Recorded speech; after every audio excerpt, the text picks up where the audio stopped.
যে স্বামী উপার্জন করতে পারে না তার কোনো সম্মান নেই আমার কাছে।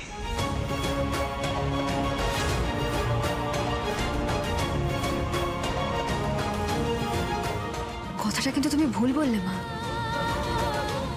উপার্জন করা শুধুমাত্র পুরুষদেরই কাজ নয়, আর কোনো পুরুষ যদি উপার্জন না করে তাহলে তো মহাভারত অশুদ্ধ হয়ে যায় না। আজ হতেই পারে 2 মাস রাজবাড়িতে বসে থাকলো, ওর পরিবর্তে আমি সংসারের দায়িত্ব নেব, এটা তো আমার কাজ, এটা আমার কর্তব্য। আর মা, রাজ কোনোদিনও বসে থাকেনি, আর এবারেও রাজ বাড়িতে বসে থাকবে না। এই শোন, যখন না খেতে পেয়ে যন্ত্রণায় কষ্ট পাবি না, তখন তোর এই মায়ের কথাগুলোই মনে হবে। একটা সম্পর্কে যেমন স্ত্রীর দায়িত্ব থাকে তেমন স্বামীরও দায়িত্ব থাকে। রাজ এখন কোন দায়িত্বটা নিতে পারবে শুনি? দেখো মা, কে কার দায়িত্ব পালন করবে কে করবে না এটা এখন তো আমাদের ব্যক্তিগত ব্যাপার।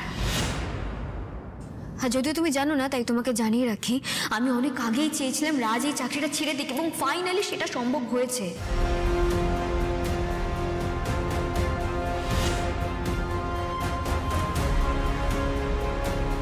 তাই মা, যা হয়েছে সত্যি সবটা আমাদের ভালোর জন্যই হয়েছে। কি ভালো হয়েছে? ভালোটা কি হয়েছে শ্রী? আমি তো জানতাম ও অকর্মণ্য, ওর দ্বারা কিচ্ছু হবে না। এত ভালো একটা চাকরি পেলেও সেটা অবধি ধরে রাখতে পারলো না।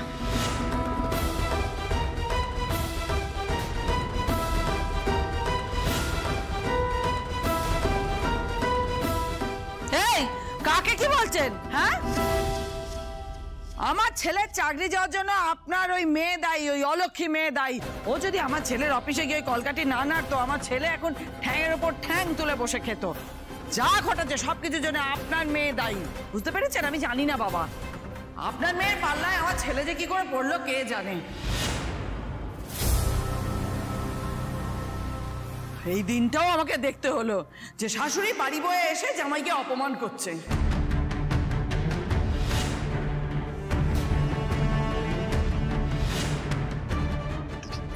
চুপ করো তুমি। স্ত্রী তো কথা বলছো মায়ের সঙ্গে, ওকে ওর মতো করে বোঝাতে দাও না। কেন এত কথা বলছো তুমি? মা, তুমি যাও তো, ঘরে যাও। ব্যাপারটাকে আর বাড়িয়ে ঝামেলা তৈরি করো না তো। ঝামেলা আমি করেছি? ঝামেলা তো করছে। প্রথম থেকে যেই বাড়িতে এসে তখন থেকে শুরু করেছে। বাড়িতে এসে এতদিন পর কেউ সুস্থ আছে কিনা, ভালো আছে কিনা সেসব জানতে চায়, তা নয় এইসব কথা চালাচ্ছে। দাঁড়ান দাঁড়ান দাঁড়ান, কি বললেন? আমার মেয়ের জন্য আপনার ছেলের চাকরি গেছে? শুনুন, আমি না আগেও বলেছি আবারও বলছি, আপনার ছেলের কোনো যোগ্যতাই নেই, আর সেই জন্যই ওর চাকরিটা গেছে। আগে না, যত গন্ডগোল করেছে সে হচ্ছে আপনার এই মেয়ে। হ্যাঁ, আপনার এই অলক্ষী মেয়ের জন্য রাজবাবার অত মাইনের যে চাকরি সেটা হারিয়েছে। এই মেয়ে না আমার ছেলেটাকে একেবারে বশ করে রেখেছে। আর হিংসে হিংসে, যবে থেকে আমার ছেলের এত উন্নতি হচ্ছে তবে থেকে হিংসে জ্বলে পুড়ে মরে যাচ্ছে। যেদিন রাজবাবা বুঝতে পারবে যে এই মেয়ে আমার ছেলের ভালো চায় না, আমার ছেলে ক্ষতি করছে, সেই দিন আপনার মতো মানুষকে আমি গলিতে ঢুকতে দেবো না। মা, মা এটা কিভাবে কথা বলছো তুমি? মা ভুলে যেও না, উনি স্ত্রীর মা। যাই বলুক না কেন, আমরা আমাদের বাড়ির অতিথির সাথে এইভাবে কথা বলি না।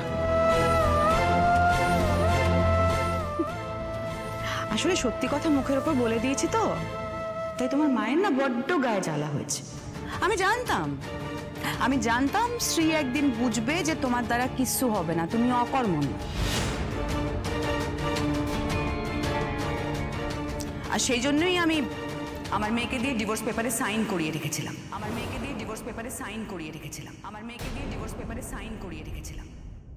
যাতে আমার মেয়েকে পরে কষ্ট পেতে না হয়।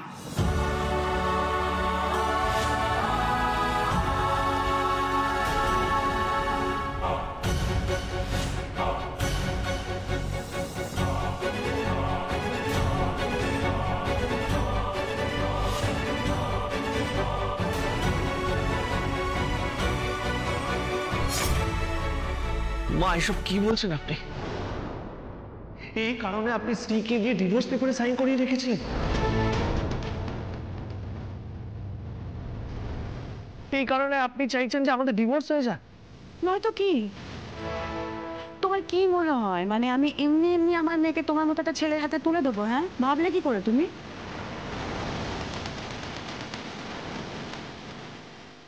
যাক, একটা বিষয় পরিষ্কার হলো, শ্রী তার মানে নিজে এই ডিভোর্স পেপারটা তৈরি করেনি, মানে সই করতেও চায়নি।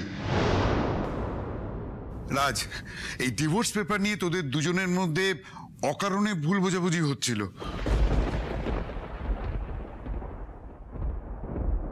হ্যাঁ, আমিও এই ডিভোর্স পেপার তৈরি করিয়েছিলাম।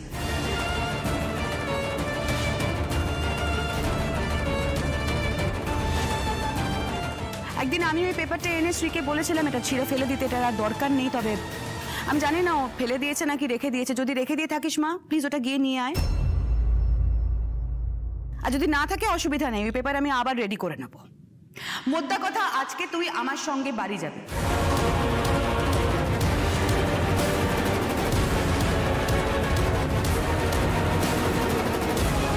যে স্বামী দুবেলা দুমুঠো খেতে দিতে পারে না, তার সঙ্গে সংসার করার কোনো দরকার নেই।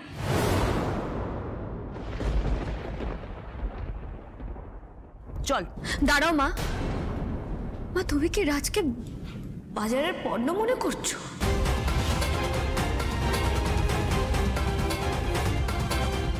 যদি সেটা মনে করে থাকো তাহলে ভুল মনে করছো মা। মা, স্বামী স্ত্রীর সম্পর্কটা তো স্বার্থের সম্পর্ক নয়। এত হিসেব করে স্বামী স্ত্রীর সম্পর্ক গড়ে ওঠে না।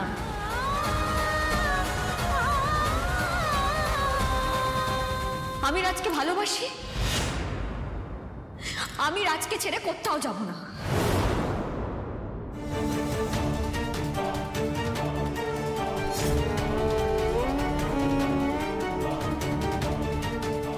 শোন, দুদিন খালি পেটে থাকলে না এই সমস্ত ভালোবাসা জানলা দিয়ে বেরিয়ে যাবে। আর যাই হোক শ্রী, রাজের মতো অযোগ্য ছেলে তোর স্বামী হতে পারে না।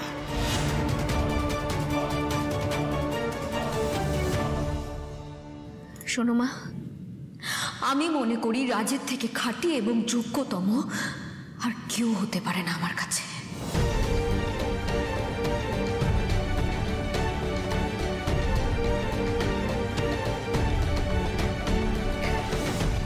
ভালোবাসা না তুই অন্ধ হয়ে গেছিস শ্রী। শোন, যা চকচক করে সেটা সোনা নয়, এটা তুই ভুলে গেছিস। চকচক করুক বা না করুক, খাঁটি সোনা সবসময় কষ্টি পাথরে যাচাই করেই নেওয়া হয়। আর আমার রাজ আমার কাছে খাঁটি সোনাই। বা তুমি তো সময় দিয়েছিলে, তুমি তো 3 মাস সময় দিয়েছিলে, বলেছিলে যে প্রমাণ করে দেখাতে রাজ তোমার যোগ্য জামাই কিনা। তুমি যদি আবার সেই যোগ্যতার পরীক্ষা নিতে চাও, আমি আর রাজ সেই পরীক্ষা দিতে তৈরি।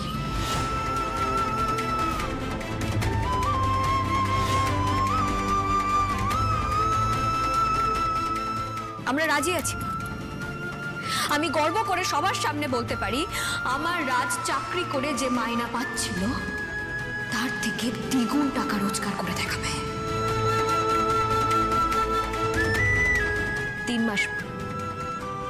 3 মাস সময় দাও। 3 মাসের মধ্যে রাজ আর আমি সবটা প্রমাণ করে দেখাবো।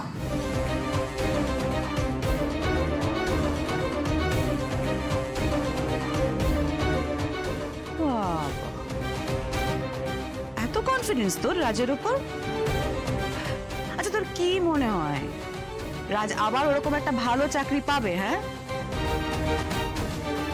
নাকি কলকাতা শহরে রোজ রোজ ওরকম ভালো চাকরি পাওয়া যায়? আমার রাজা চাকরি করবে না মা। রাজ ব্যবসা করবে।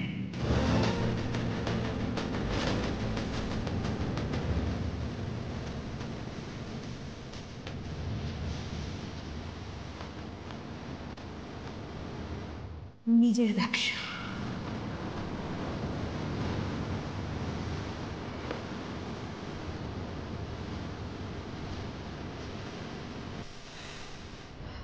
আবার সেই পুরনো কথা, চিরকাল এটাই শুনে এলাম, রাজ নাকি ব্যবসায়ী হবে।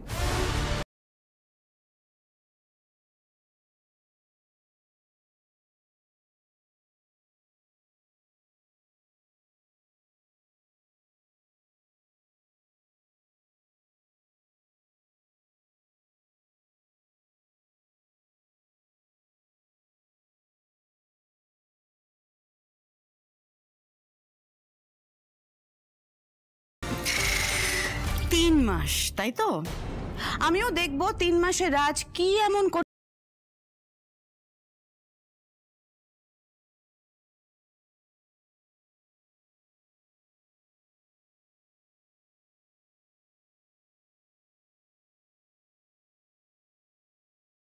আমার এই কথাগুলোর মূল্য তোকে আবার বুঝিয়ে দিয়ে যাব, কেমন?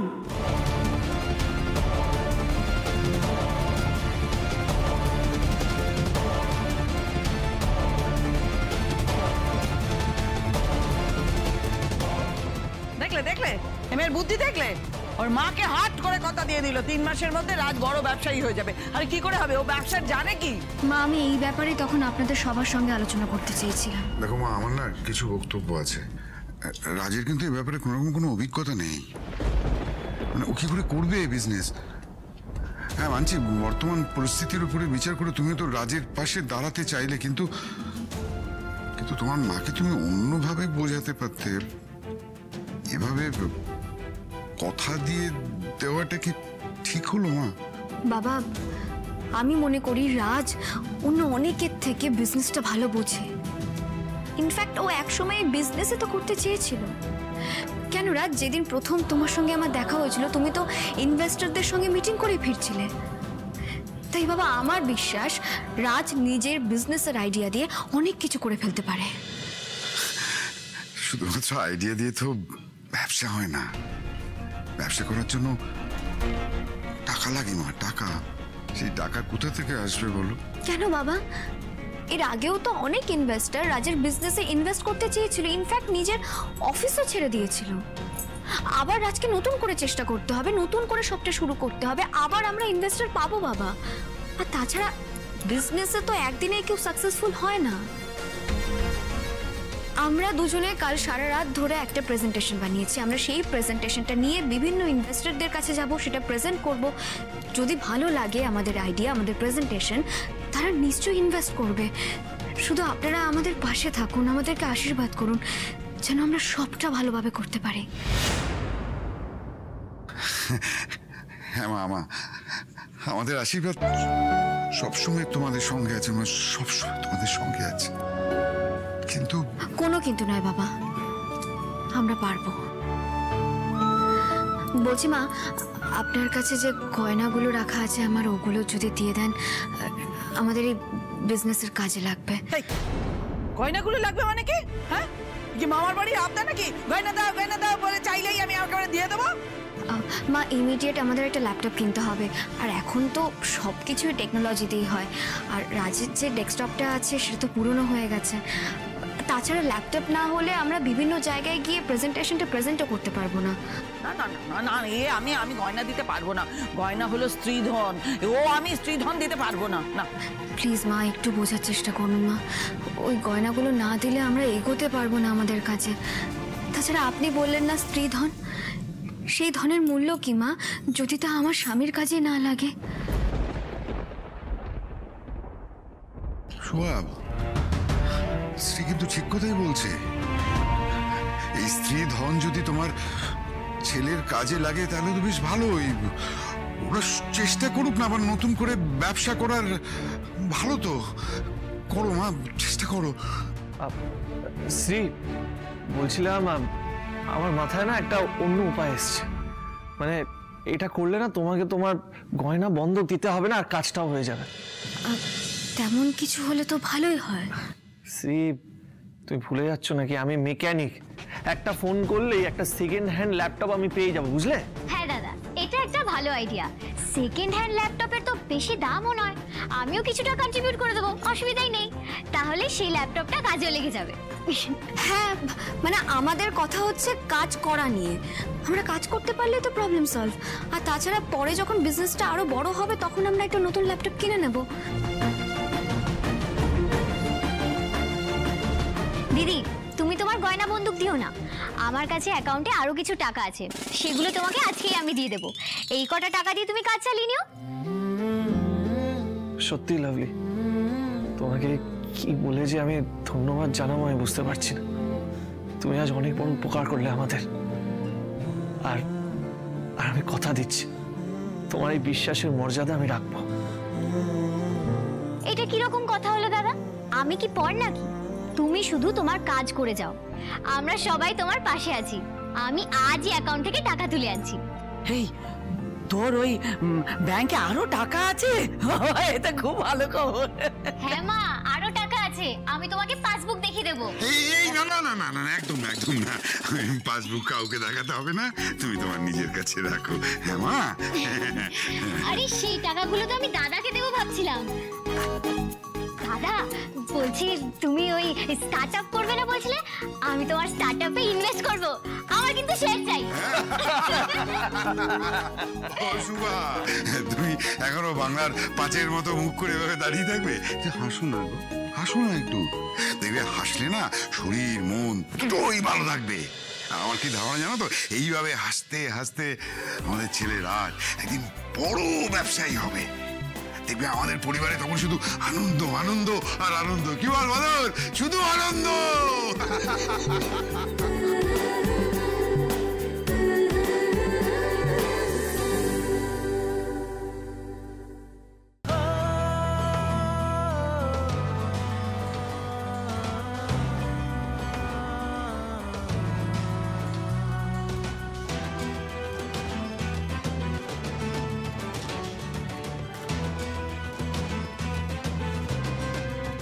বাবা দিদি, এত কিছু করতে হয় গো? আমার তো দেখেই মাথা ঘুরে যাচ্ছে। মাথা ঘোরানোর কোনো কারণ নেই, তুমি কিছু জানো না বলে তোমার কঠিন মনে হচ্ছে। যখনই দেখবে সবটা শিখে গেছো, ইজি, দেখবে তুমিও বিজনেসটা ভালো করে করতে পারবে।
কি হচ্ছে কি? হ্যাঁ না মানে তোমার দেখতে অসুবিধা হচ্ছিল তাই সরিয়ে দিলাম।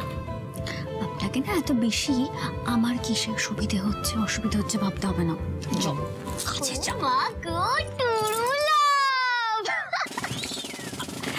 এই খুব পেকেছো তাই না? দাঁড়াও।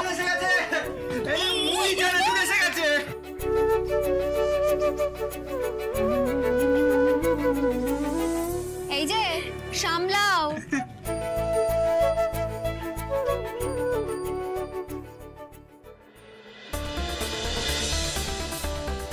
Hello mister Agarwal, good evening sir. Sir আপনার সঙ্গে আমার আগেও কথা হয়েছিল। আসলে আমি আর রাজ একটা নতুন স্টার্ট আপ শুরু করছি। হ্যাঁ শিওর, আমি ডিটেলে সবটা বলছি।